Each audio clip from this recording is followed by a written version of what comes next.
नमस्कार, मैं हूं पूजा सिंह और आप देख रहे हैं आर्यन टीवी। चलिए रुक करते हैं आज की कुछ बड़ी खबरों का। आज सीएम मोहन यादव की कैबिनेट बैठक हुई जिसमें कई अहम मुद्दों पर चर्चा हुई। मीटिंग के बाद कैबिनेट मंत्री कैलाश विजयवर्गीय ने पूरी जानकारी विस्तार में दी है, जिससे उन्होंने कैबिनेट में हुए कई अहम फैसलों की बात की। उन्होंने बताया कि कैबिनेट मीटिंग में ओंकारेश्वर के 26वीं वाइल्ड लाइफ सेंचुरी बनाने का मुहर लगी है। इसके अलावा कैबिनेट ने गर्मी में के चलते प्रभार के जिलों में प्रभारी मंत्रियों को पानी से संबंधित सभी निर्देश दिए हैं। उन्होंने मध्य प्रदेश के किसानों को ओलावृष्टि का मुआवजा देने की भी बात कही। मंत्री ने बताया कि बिजली का बिल कम करने के लिए प्रदेश में 4 बड़े सोलर प्लांट लगाए जाएंगे। जैसा कि मैंने पहले बताया था आपको कि हम आत्मनिर्भर नगर निगम और नगर पालिका बनाने के लिए प्रयासरत हैं और हमने ये भी अध्ययन किया कि सबसे बड़ा खर्चा अगर नगर पालिका नगर निगम का है तो पहले तनख्वाह का, दूसरा पेयजल के बिल का, बिजली के बिल का। हमने उसको कम करने के लिए सोलर प्लांट प्रदेश में 4 बड़े लगाने का निर्णय लिया है।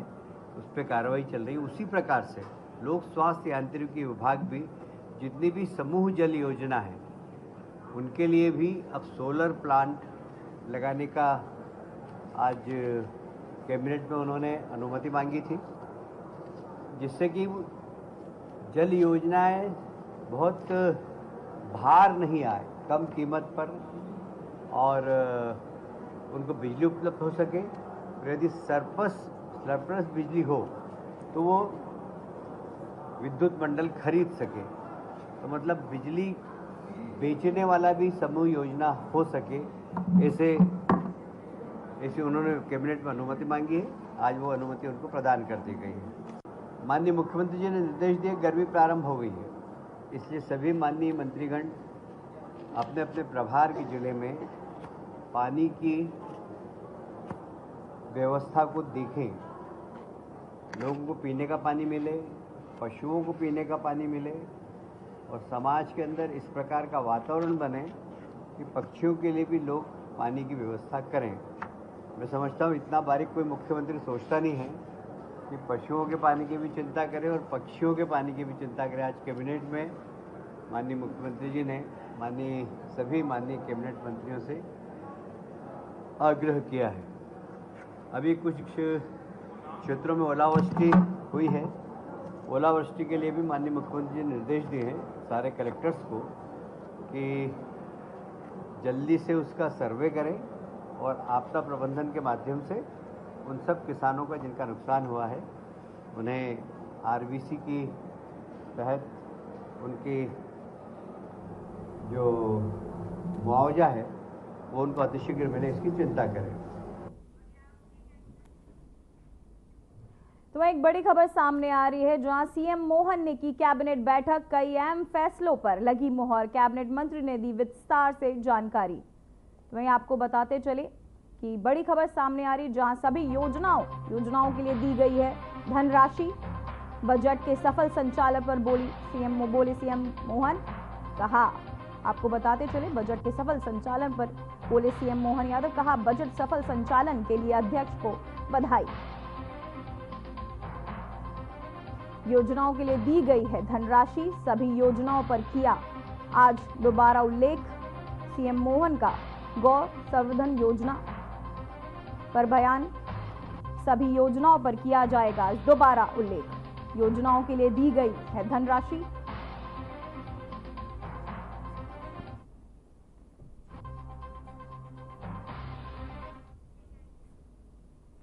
तो वहीं कैबिनेट बैठक में और भी कई महत्वपूर्ण निर्णय लिए गए, जिन्हें विस्तार से आपको सुनाते हैं।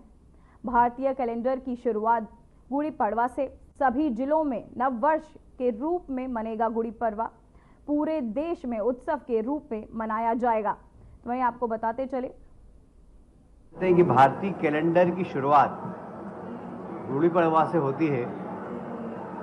इंदौर, उज्जैन में तो काफी समय से गुड़ी पड़वा नववर्ष के रूप में मनाया जाता है। इस बार माननीय मुख्यमंत्री जी ने निर्देश दिए कि प्रदेश के सभी जिलों में नव वर्ष के रूप में गुड़ी पड़वा उत्सव मनाया जाए और सभी मंत्रियों को भी निर्देश दिए कि किसी न किसी जिले में कोई मंत्री पहुंचे और गुड़ी पड़वा उत्सव में भाग ले। इसलिए गुड़ी पड़वा उत्सव अब सारे प्रदेश में मनाया जाएगा। अलग अलग तरीके से लोग गुड़ी पड़वा उत्सव मनाते हैं। सुबह सुबह 5:30 बजे सूर्य की आराधना करते हैं। गुड़ धना ये खिलाया जाता है। हमारे यहाँ आयुर्वेद में ऐसा कहा गया है कि गुड़ी पड़वा को नीम की कोमल पत्ती खाने से वर्ष भर आप बीमार नहीं होते। तो हमारी आयुर्वेदिक परंपरा की जो परिपाटी है, यदि आपने गुड़ी पड़वा के दिन नीम की कोमल 5 पत्तियां खाई तो वर्ष भर आप स्वस्थ रहेंगे, ऐसी मान्यता है। तो हम इस परंपरा को फिर से प्रारंभ करके लोग स्वस्थ रहें इस दिशा में गुड़ धनिये के साथ साथ नीम की कोमल पत्ती भी ग्रहण करें, ये आग्रह करेंगे। मुझे इस बात का बहुत गर्व है कि हमारे माननीय मुख्यमंत्री जी के बहुत सिंसियर प्रयास से GIA से वो अपनी सफलता की शुरुआत कर रहा है। और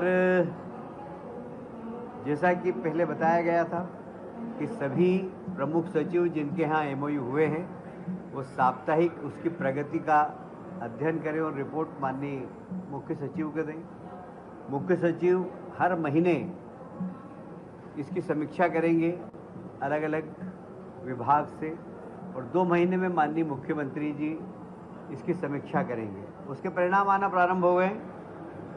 अभी 21 मार्च को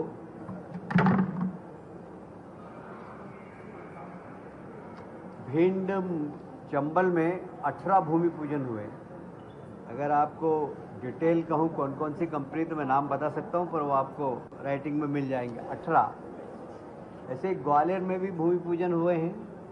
आने वाले समय में और 7 औद्योगिक इकाई के भूमि पूजन होने वाले हैं। संभागीय स्तर पर भी हमारे जो MOU हुए उन पर क्रियान्वयन प्रारंभ हो गया है, और अतिशीघ्र वहाँ पर भी भूमि पूजन प्रारंभ हो जाएंगे, जिससे कि इंडस्ट्रियलाइजेशन की उस क्षेत्र के अंदर शुरुआत हो। हमारे पास सभी संभाग से निवेश के प्रस्ताव मिले थे। संभाग स्तर पर, जिला स्तर पर भी उसकी प्रगति और उसकी समीक्षा हो रही है, और वहाँ पर भी आप देखेंगे कि एक वर्ष भर के अंदर ही काफ़ी पूरे प्रदेश के अंदर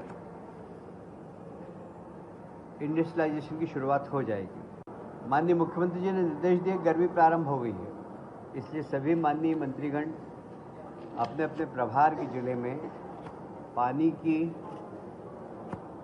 व्यवस्था को देखें।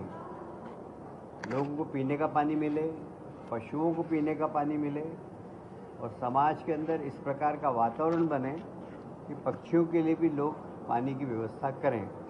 मैं समझता हूँ इतना बारीक कोई मुख्यमंत्री सोचता नहीं है कि पशुओं के पानी की भी चिंता करें और पक्षियों के पानी की भी चिंता करें। आज कैबिनेट में माननीय मुख्यमंत्री जी ने सभी माननीय कैबिनेट मंत्रियों से आग्रह किया है। अभी कुछ क्षेत्रों में ओलावृष्टि हुई है।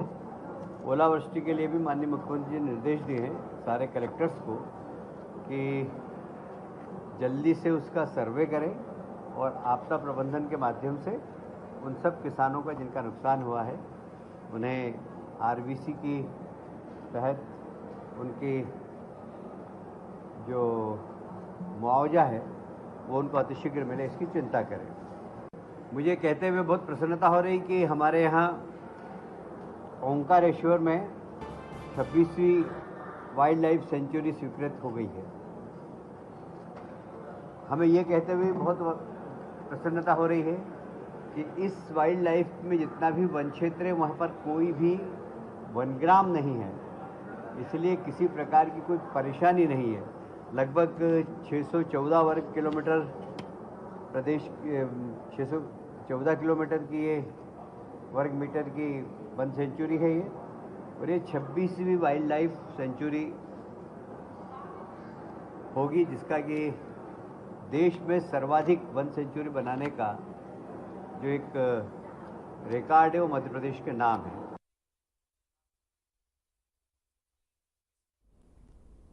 तो वहीं सीएम मोहन यादव का साफ कहना है कि मध्य प्रदेश में निवेश के प्रस्ताव अब जमीन पर उतरने लगे हैं। उन्होंने बताया कि ये सब कैसे हो रहा है।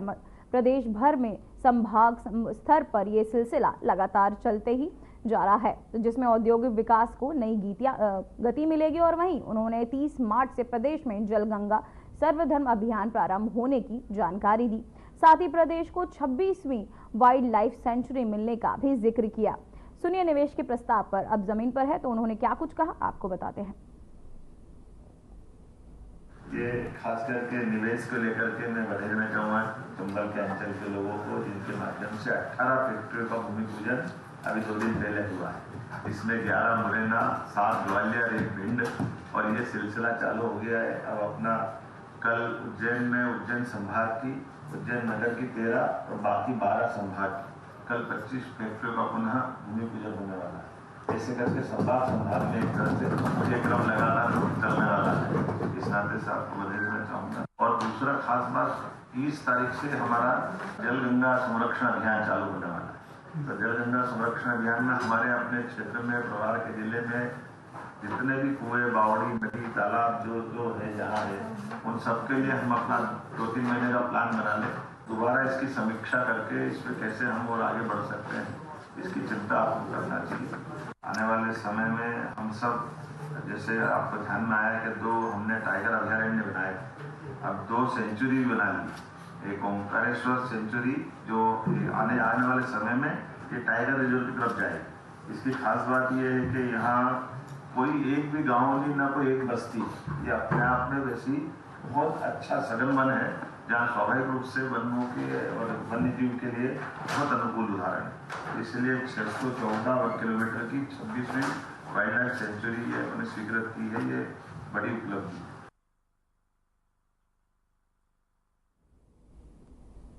तो वहीं ग्वालियर के क्रिकेट स्टेडियम की क्षमता को बढ़ाने के लिए केंद्रीय गृह मंत्री ज्योतिराज सिंधिया ने बड़ी जानकारी दी है। उन्होंने मीडिया से बातचीत के दौरान बताया कि 30 लाख की क्षमता वाला क्रिकेट स्टेडियम बनकर तैयार हो गया है। पहला मैच 6 अक्टूबर को भारत और बांग्लादेश के बीच हुआ, जिससे क्रिकेट योजनाओं का 14 साल का सूखा खत्म हुआ।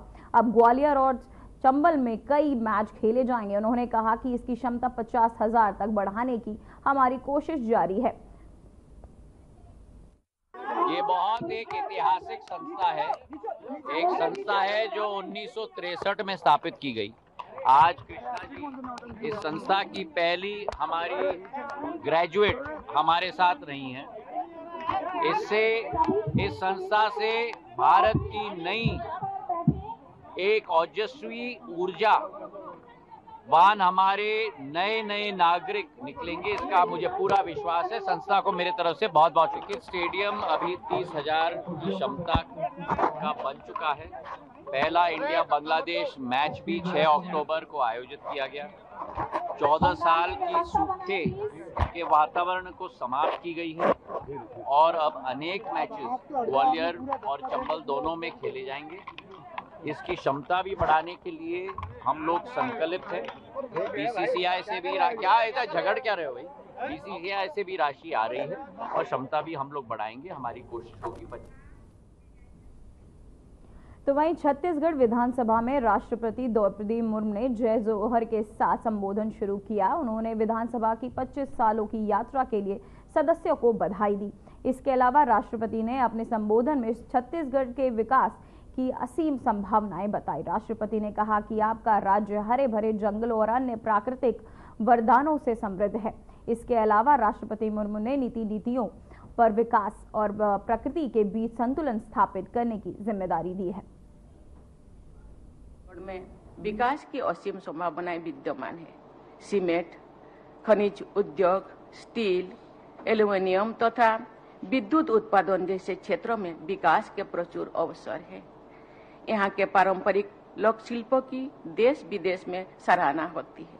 आपका ये सुंदर राज्य हरे भरे जंगलों, झरनों तथा अन्य प्राकृतिक वरदानों से समृद्ध है। आपके राज्य को महानदी, ईसदेव, इंद्रावती और शिवनाथ जैसी नदियों का आशीर्वाद प्राप्त है। आपके राज्यों को आधुनिक विकास के मार्ग पर आगे बढ़ने के साथ साथ पर्यावरण का संरक्षण भी सुनिश्चित करना है। राज्यों के आप सब नीति निर्माताओं पर विकास और प्रकृति के बीच संतुलन स्थापित करने की जिम्मेदारी है। इसके साथ ही समाज के सभी वर्गों को आधुनिक विकास यात्रा से जोड़ना भी आपका उत्तरदायित्व है।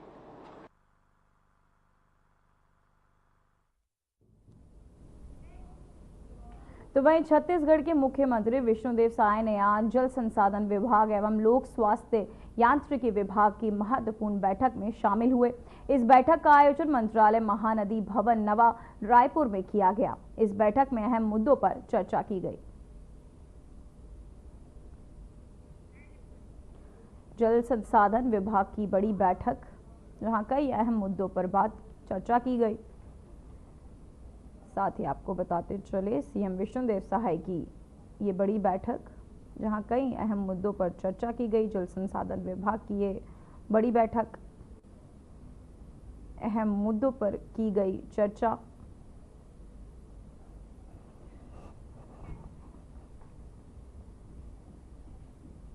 तो एक खबर छत्तीसगढ़ के बाजीपुरा जिले से है, जहां एओबी डिवीजन पार्टी सदस्य Telangana state committee platoon number 9 एवं 10 के पार्टी सदस्य 11 लाख के इनाम 6 माओवादियों सहित कुल 22 माओवादियों को पुलिस अधिकारियों के समक्ष आत्मसमर्पण कर दिया गया है।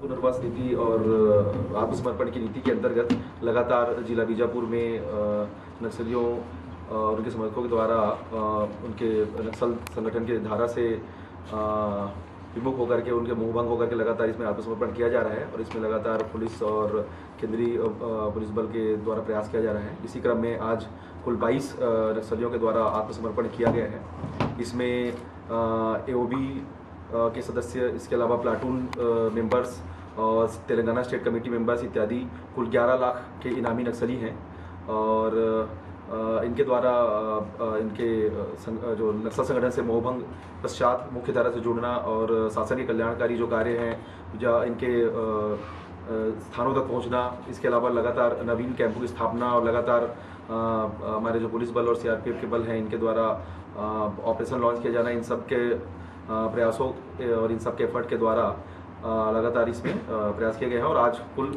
22 नक्सलियों के द्वारा आत्मसमर्पण किया गया। तो वहीं प्रदेश के उप मुख्यमंत्री विजय शर्मा ने छत्तीसगढ़ के ऐतिहासिक, पुरातत्व, धार्मिक एवं पर्यटन महत्व की धरोहर भोरम देव महोत्सव की तैयारियों का निरीक्षण किया। इस दौरान उन्होंने आयोजन स्थल का दौरा कर व्यवस्थाओं की समीक्षा की और संबंधित अधिकारियों को आश्वस्त निर्देश भी दिए। बता दें कि इसके पहले उन्होंने मंदिर परिसर में अधिकारियों की बैठक लेकर अतिथियों का आगमन, पेयजल, बिजली, पार्किंग का कार्यक्रमों और सुरक्षा व्यवस्था के अलावा अन्य सभी पहलुओं की विस्तार से जानकारी दी। तो वहीं भोरमदेव महोत्सव का आयोजन प्रदेश के ऐतिहासिक और पुरातत्व धरोहर स्थल भोरमदेव में 26 एवं 27 मार्च 2025 को 2 दिवसीय कार्यक्रम के रूप में किया जाएगा।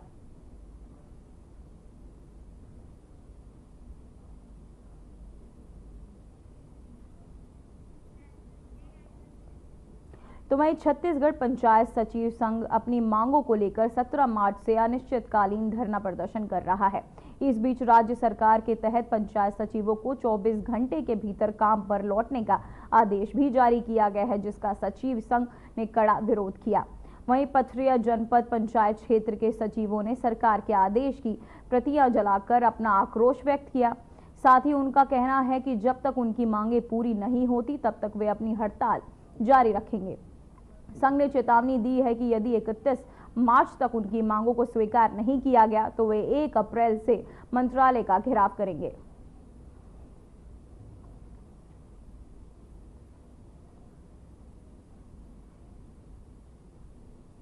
अब हम लोगों को एक ही मांग है, शासकीकरण।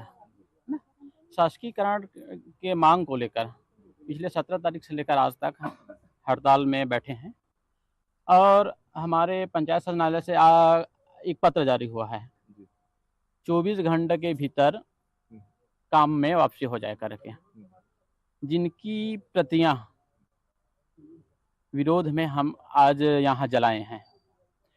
शायद मुझे लगता है जिसके साइन से वो लेटर निकला है वो अपना काम ईमानदारी से 30 दिन के भीतर कर दिया होता तो आज यहाँ बैठने की आवश्यकता नहीं होती। अच्छा, चुनाव के समय वो उनका प्रमुख है, किया गया था।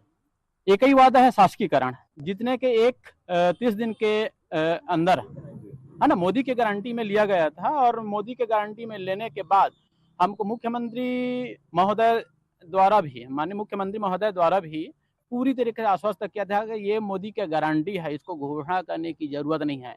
उनका आज भी है, वैसे ही वित्त मंत्री जी भी हम लोगों का पीड़ा व्यक्त किए हैं।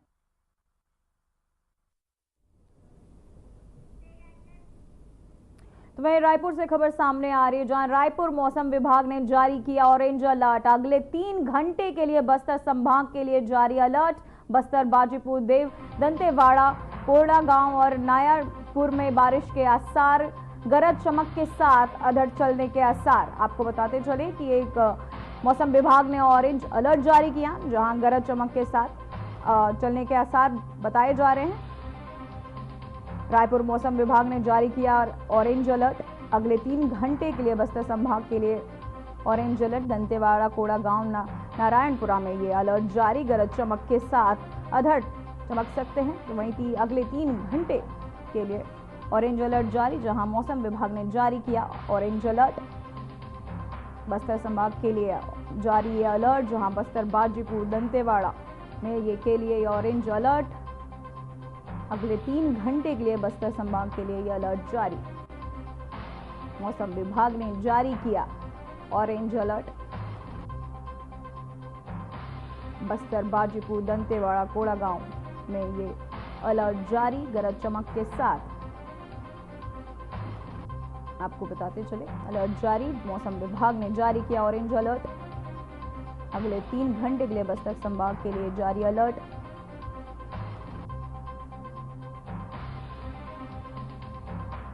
अगले 3 घंटे के लिए अलर्ट, मौसम विभाग ने जारी किया ऑरेंज अलर्ट।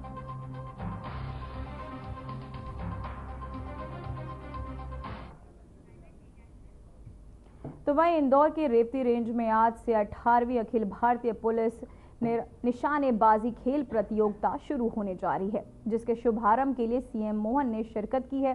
ये खेल प्रतियोगिता 24 मार्च से 29 मार्च तक चलेगी, जिसमें 600 निशानेबाज अपना हुनर दिखाएंगे। 18वीं अखिल भारतीय पुलिस निशानेबाजी की प्रतियोगिता, चलिए आपको सुनाते हैं उन्होंने क्या कुछ कहा। तो वहीं भारतीय पुलिस निशानेबाजी की ये प्रतियोगिता, जहां खेल प्रतियोगिता के शुभारंभ पर पहुंचे 24 मार्च से 29 मार्च तक। भारतीय पुलिस निशानेबाजी की प्रतियोगिता, जहां प्रतियोगिता 24 मार्च से 29 मार्च तक चलेगी, जिसमें 600 निशानेबाज अपना हुनर दिखाएंगे। 18वीं अखिल भारतीय पुलिस निशानेबाजी प्रतियोगिता, जहां खेल प्रतियोगिता के शुभारंभ पर पहुंचे हैं सीएम मोहन। 24 मार्च से 29 मार्च तक चलेगी ये प्रतियोगिता।